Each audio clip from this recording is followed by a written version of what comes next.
سب سے پہلا بزنس میں نے ویسے ہی آپ کو بولوں یا حقیقت میں بتا؟ حقیقت میں 16 سال میں کر کے آ رہا تھا. 16 سال میں میٹرک نہیں ہوتا بچوں کا؟ نہیں میں بلڈر کی فائل کو نہ دیکھیں، بلڈر کے محلات کو نہ دیکھیں.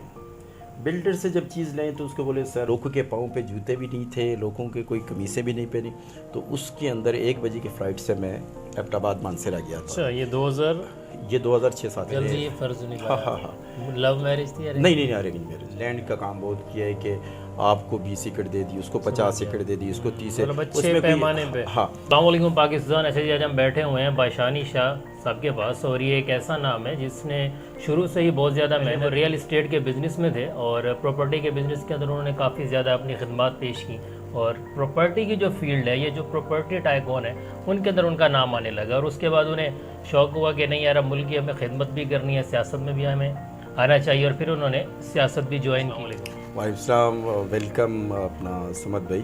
کیسے ہیں باشانی بھائی؟ خیریت سے ہیں؟ بالکل. تبھی آپ کسی سیاسی پارٹی میں وابستہ ہیں؟ میرے خیال سے کہ میری لائف کی پہلی پارٹی ہے تحریک انصاف. پہلی ہے. کب سے وابستگی ہوگی؟ دیکھیے میں فالوور تو خان صاحب کا 96 سے ہی ہوں. اچھا. جب بالکل ینگ تھا.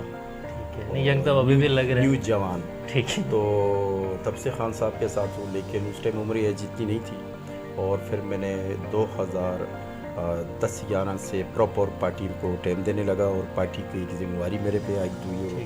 اس دن سے لے کے آج تک خان صاحب سارے کیریئر کی like I am talking about وہ جو آپ کا بزنس کیریئر ہے. سیاسی محبت ایک اپنی جگہ انسان نے پیٹ بھی پالنا ہوتا ہے، تو اس کی شروعات آپ نے کس بزنس سے کی اور کب کی تھی؟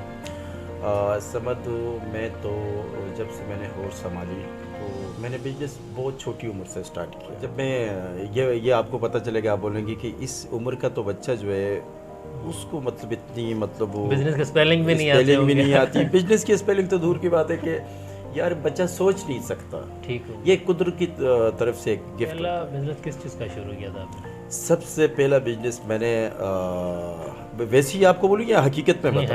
حقیقت میں سنا. سب سے پہلا بزنس جو ہے نا، میں نے جب کراچی آیا جب گاؤں سے، تو الحمدللہ میری فیملی کے میرے جو فیملی تھی، میرے بڑے بھائی تھے، ہماری ایک ابھی تک ہماری جوائنٹ فیملی الحمدللہ کوئی چیزیں لگ رہی ہیں. ہم 7 بھائی ہیں، اور جو میرے بڑے بھائی تھے وہ شروع سے ہی نیشنل باہر کی کنٹریوں کے تھے. یورپ کے اندر ان کی رہائش ہوتی تھی. تو کچھ خرچی کے اوپر میں گھر سے بھاگ گیا. اچھا. ہاں، میں خرچی کے اوپر گھر سے بھاگا. کچھ ایسی چیزوں پہ میں کراچی سیٹل ہوا. کراچی کے اندر سب سے پہلے میں نے لکی سٹار کے اوپر ایک پلازا جو کلٹس پیٹرول پر، یہ میری یادداشت نہیں، میری جو یاد آنی ایک چیز ہے. میں جب بھی جاتا ہوں تو وہاں میں گاڑی روکتا ہوں. تو یہاں پر ایک ٹھیکیدار تھا کمال نام سے. تو میں کم سے میرے خیال سے 13-14 سال میری ایج تھی. تو صحیح طریقے سے مجھے چیزوں کا بھی نہیں تھا. تو اس بلڈنگ کے اندر جو ہے نا میں کام پہ لگا، اور میرا کام کیا تھا کہ نیچے سے جو ہے نا سیمنٹ کی بوری بڑی مشکل سے اٹھا کے دوسری تیسری منزل میں لے کے جاتا تھا. تو بس دھیرے دھیرے کوئی 2-3 مہینے وہاں مطلب خرچی، اپنی پاکٹ گراؤنڈ ریئلٹی سے، ہاں پاکٹ خرچی میں نے اپنی وہاں سے وہ 2-3 مہینے کی وہ کی. پھر اس کے بعد فیملی تو میرے کراچی کے اندر ہماری کافی ساری فیملیاں سیٹل تھیں. پھر اس کے بعد آہستہ آہستہ میں جاب میں نے نہیں کی.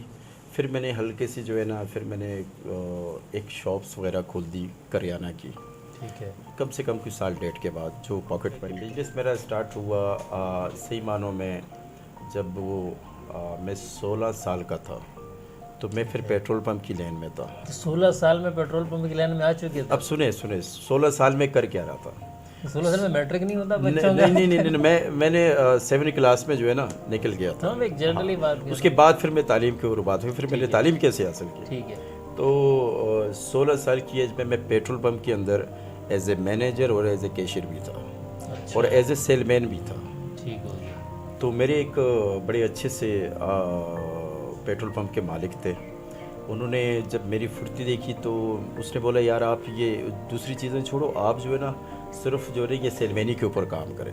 تو میں یہ پشتو بھی مجھے آتی تھی، ہندکو بھی آتی تھی، پنجابی بھی آتی تھی، اور ہلکی بلکی 2-3 زبانیں اور بھی بیچ میں وہ کر لیتا تھا. تو میں ایک دن جب وہ میرا تھوڑا ٹائم گزرا پیٹرول پمپ پہ تو اس پیٹرول پمپ کی سیل بہت کم ہوتی تھی. یعنی آپ یوں لے لیں کہ ڈیزل کی اس ٹائم 2000، میں اس ٹائم کی بات کر رہا ہوں جب 6 روپے 20 پیسے ڈیزل ہوا کرتا تھا اور 9 روپے 80 پیسے پیٹرول ہوا کرتا تھا. یہ سچ میں ہوتا تھا؟ ابھی جو نئے لوگ جو سننے والے بچے کے اوپر سچ میں ہوتا تھا. تو جب میں نے اس کی سیل میں اٹھا کے الحمدللہ 3 مہینے کے اندر یہ مسلم بس چلتی تھی، D1 مسلم، تو ان کے پورے اڈے میں نے وہاں منگوا لیے. ان کو میں نے کہا آپ کی سروس فری اور پیٹرول آپ کو کریڈٹ پہ بھی دیا جائے گا، ڈیزل آپ ہمارے پاس اسٹے بھی کریں، آپ کو اڈا بھی دیا جائے. مطلب 2-3 ان کی جو وہ سہولتیں تھیں ان کو پرووائڈ کی، اور ڈیزل پیٹرول آپ ہم سے ڈالیں. تو یہاں سے میرے بزنس کا وہ اسٹارٹ ہوا. 5 سال تک میں نے پیٹرول پمپ لین پہ کام کیا، اور میرے جو پیٹرول پمپ کے مالکان تھے آج بھی اگر وہ بالکل میرے آج دوستوں کی طرح ہیں. وہ کبھی اچھا مجھے ایک بات ضرور کہتے تھے، بولا بادشاہی آپ جو ہے نا بڑے خطرناک بندے، آپ جو ہے نا ماشاءاللہ آپ ترقی کریں گے. تو میں نے سر بس محنت بول نہیں ہے، آپ کے ماتھے کے اوپر ایک محنت کا جو ہے نا وہ چیز ہمیں نظر آتی ہے. تو 5 سال کے بعد پھر میرے پیٹرول پمپ کے اندر میری سیلری نہیں ہوا کرتی تھی، میرا کمیشن ہوا کرتا تھا. جتنا پیٹرول اگر اس ٹائم اگر مالک کو اگر لیٹر کے اوپر 1 روپیہ بچتا تھا تو اس 1 روپے میں 20 پیسے میرے ہوتے تھے. تو الحمدللہ کہ اس ٹائم آپ یوں لے لیں 95 94 95 میں ایک اچھے سے اچھے انسان کی سیلری جو ہے نا 5 سے 6 ہزار ہوتی تھی. جو بہت اگر کسی ادارے کا مینیجر ہو یا کسی ادارے کا سپروائزر ہو تو میرے خیال سے 7-8 اس کی لمٹ، ورنہ تنہائی لوگوں کی 1200 1300 ہے. 90s میں اگر 20-30 ہزار میں حدید کی ہمارے جام پلاٹنگ وغیرہ ہو رہی ہے. بالکل. اس کے بعد میں نے سمجھ کوئی 5 سال میں نے پمپ پہ گزارے. 5 سال کے بعد جو ہے نا پھر میری 2001 پہ میری شادی ہو گئی. جلدی فرض نکلا. ہاں. لو میرج تھی؟ نہیں ارینج میرج. جی. اس کے بعد پھر لو والی کوئی نہیں، پھر آگے جاتے آگے بہت سارے پھر وہ ہے. یہ تو میں شارٹ آپ کو بتاتا ہوں. اس کے بعد پھر میں نے 2001 پہ میں نے اپنا پراپرٹی کا کام اسٹارٹ کیا. پیٹرول پمپ کے لیے میں نے چھوڑ دی، کیونکہ جس جہاں میں بیٹھوں یہاں صرف پاکستان اسٹیل مل کا ایک کنسیپٹ تھا اور دوسرا گلشن حدید اسٹیل ٹون. تو اس ایریا میں آئے سوسائٹیاں کوئی لاؤنس کی، کوئی آگے دوستوں کے ساتھ مل کے، لیکن آئیڈیاز میرے ہوتا تھے، سارے آئیڈیا میرے ہوتے تھے، اور دوستوں کی انویسٹمنٹ ہوتی تھی. صرف سید بادشاہی شاہ کی انویسٹمنٹ نہیں ہوتی تھی، وہ ایک پورے گلدستے کی ہوتی تھی. اور میں نے شروع سے ایک چیز یہ سوچی کہ میری ایک ذہنیت ہے کہ تھوڑی ہو، صاف ہو، عزت والی ہو. پیسے کے لیے پیسہ بندہ کماتا ہے عزت کے لیے، پیسہ بندہ کماتا ہے عزت کے لیے، اور اگر عزت جائے اور پیسہ آئے تو وہ مجھے میرے کسی کام کا نہیں ہے. تو اچھا اپنا شانی بھائی پراپرٹی کی جو لائن ہے یہ لگ بھگ آپ اس میں 2001 سے نہیں، یہ میں اس پہ میں 2001 میں تو میں پراپر آ گیا، لیکن میں اس میں جب میں پیٹرول پمپ کی لائن سے میں جب وہاں کام میں نے 2-2.5 سال میرے جب ہو گئے تھے 97-98 تو 97-98 پہ یہ میں چالکا بل کا بزنس پراپرٹی اچھا اس کو تھوڑا سا اگر مزید آپ ایلوبریٹ کر دیں، ایکسپلین کر دیں، کیونکہ آج کل مسئلہ یہ ہے نا کہ آج کل پراپرٹی اس ٹائم پہ نہیں ہوتا ہوگا، لیکن وقت کے ساتھ ساتھ پراپرٹی کی لائن آج کل بڑی نا وہ ہو چکی ہے، ڈیفیم جس کو آپ کہتے ہیں نا کہ یار خراب. ایک تو ہر بندہ پراپرٹی ڈیلر ہے، ریزن کہ لوگوں کو سمجھ آتا ہے کہ ارے گھر کرائے پہ دلا دو کمیشن مل جائے گا، ٹھیک ہے، مطلب پڑوسی کا ہی وہ بنا ہوا ہوتا ہے. اچھا مین جو آپ نے پراپرٹی کے اندر خدمات کی لوگوں کی یا جو آپ نے محنت کی وہ کس طرح ہوتی تھی؟ لائک پلاٹنگ میں تھی، سیل پرچیز میں تھی، یا پروجیکٹس ہوتے ہیں ان کے اندر تھی؟ کس اصل میں سبد ایک تو میری اس ٹائم اتنی ایج نہیں ہوا کرتی تھی. ٹھیک ہے. میں جب کسی سے سن 2000 میں ڈیلنگ کروں تو وہ بولے یار اس بچے سے کیا ڈیلنگ کریں،